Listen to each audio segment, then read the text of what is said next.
Discrimination नहीं हुआ तो बताओ, भारत की जेलों में दलित और मुसलमान और आदिवासी अपनी आबादी से बढ़कर अपनी जेलों में क्यों अपनी जिंदगी को बर्बाद कर रहे हैं? आओ बैठकर सामने सामने बैठकर डिबेट कर लेंगे।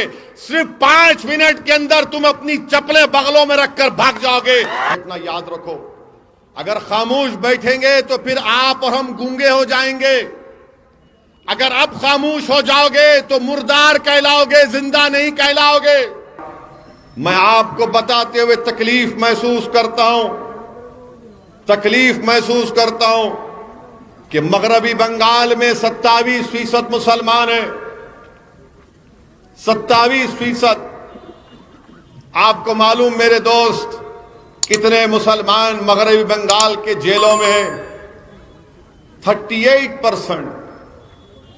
कितनों को गवर्नमेंट में मुलाजिमत मिली? 6%।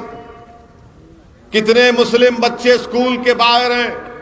6 और 9 साल के दरमियान के 16%। आप बताइए कितने मुस्लिम बच्चे बंगाल में एजुकेशन में हैं? 11%। आपको माने मुर्शिदाबाद और मालदा जिले में आर्सेनिक पानी मिलता है, एसिड पानी होता है, उसमें आर्सेनिक पानी, गंदा पानी होता है। और लोग बड़ी बड़ी बातें करते हैं कि हमने सेकुलरिज्म फुला किया, हमने ये किया, फुला किया। कुछ नहीं किया। आज यही ममता बनर्जी के उनके इलेक्शन स्ट्रेटेजिस्ट, जिनका नाम मोहतरम प्रशांत किशोर है, वो एक जर्नलिस्ट को बिठाकर 10-12 जर्नलिस्ट को बिठाकर कहते हैं कि बंगाल में मुसलमानों के साथ अपीजमेंट हुआ, यानी उनकी खुशामद हुई, और यह फलसफा रहा। इसीलिए बंगाल के हिंदू ये कह रहे हैं कि अब हमको मौका मिला है, मोदी आया है। आप बताइए कि मुसलमानों का अपीजमेंट कब हुआ? ये तो बीजेपी और संघ परिवार का खुला झूठ है कि वो हमेशा हमारे हिंदू भाइयों से कहते कि देखो मुसलमानों की खुशामद की जा रही है, अपीजमेंट हो रहा है, तुष्टीकरण की राजनीति हो रही है। मैं चैलेंज कर रहा हूं, किसी भी एक जगह पर आ जाओ, मैं बताने तैयार हूं कि हमारे वतन अजीज के इंडियन मुस्लिम्स का अपीजमेंट नहीं हुआ है। इंडियन मुस्लिम्स का एक्सप्लॉयटेशन हुआ है। इंडियन मुस्लिम्स का अपीजमेंट नहीं हुआ है। इंडियन मुस्लिम से डिस्क्रिमिनेशन हुआ है। इंडियन मुस्लिम से अपीजमेंट नहीं हुआ है। इंडियन मुस्लिम्स को बर्बादी के दहाने तक पहुंचा दिया गया है। इंडियन मुस्लिम्स का अपीजमेंट नहीं हुआ है। इंडियन मुस्लिम के छोटे बच्चे और बच्चियों को स्कूल का ड्रॉप आउट उनका मुकद्दर बना दिया गया है। इंडियन मुस्लिम से अपीजमेंट नहीं हुआ है। इंडियन मुस्लिम्स को एब्जेक्ट पॉवर्टी में गुर्बत उनका मुकद्दर बना दिया गया है। इंडियन मुस्लिम से अपीजमेंट नहीं हुआ है। इंडियन मुस्लिम से पॉलिटिकल डिस्क्रिमिनेशन हुआ है। अगर डिस्क्रिमिनेशन नहीं हुआ तो बताओ, भारत की लोकसभा में इतने कम मुस्लिम एमपी जीत कर क्यों जाते हैं? अगर डिस्क्रिमिनेशन नहीं हुआ तो बताओ, भारत की जेलों में दलित और मुसलमान और आदिवासी अपनी आबादी से बढ़कर अपनी जेलों में क्यों अपनी जिंदगी को बर्बाद कर रहे हैं?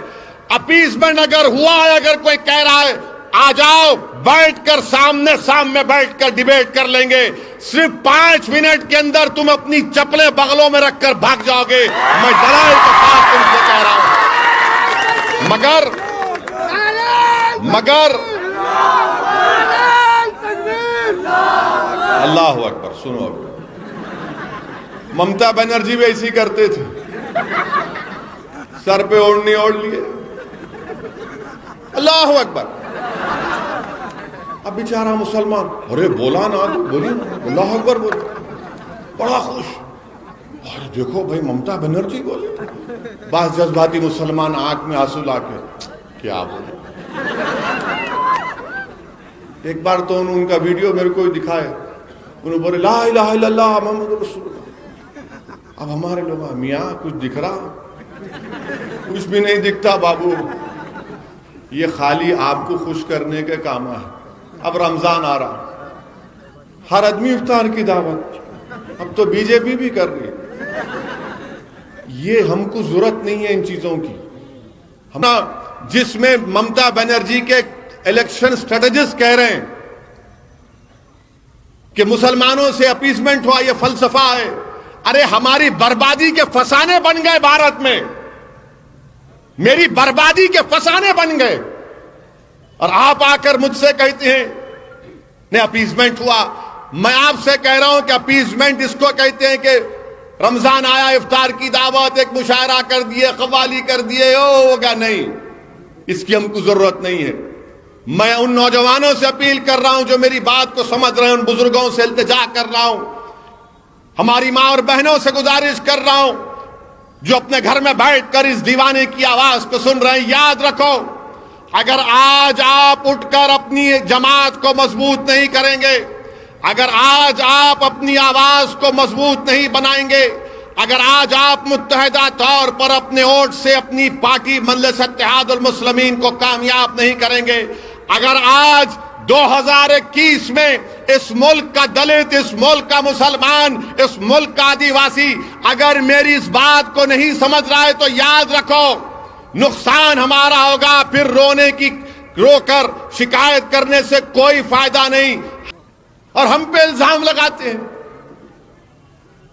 11% बच्चे हायर एजुकेशन में, 27% की आबादी है। ये तमाम लोग आकर दबा रहे हैं, दीवार की तरफ धकेल रहे, हमको दीवार की तरफ हट जाओ।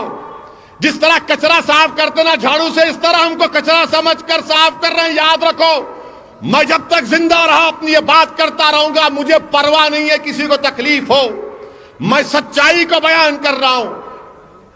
कितना बर्दाश्त करेंगे हम?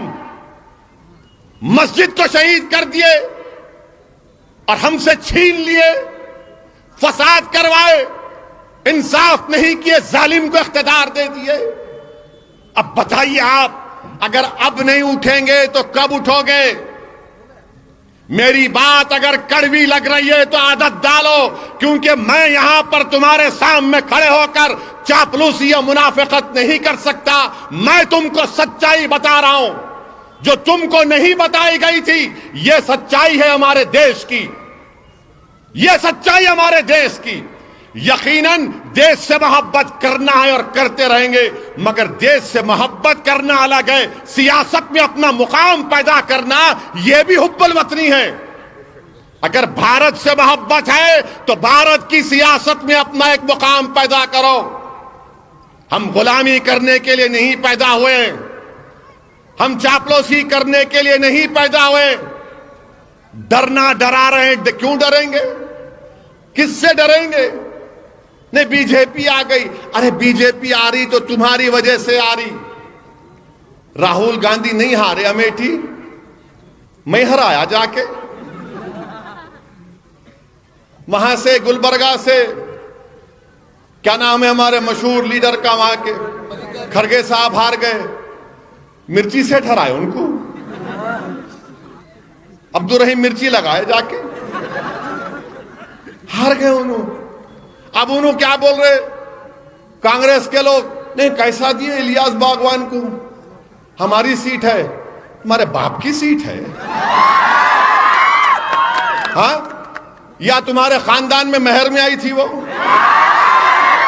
बिदर क्यों लड़ रहे? लड़ेंगे बिदर, ये बिदर के किले की दीवारों को अल्लाह जबान देगा तो पुकार पुकार कर कहेगी कि मजलिस को वोट दो, वारिस बनो अपनी तारीख के।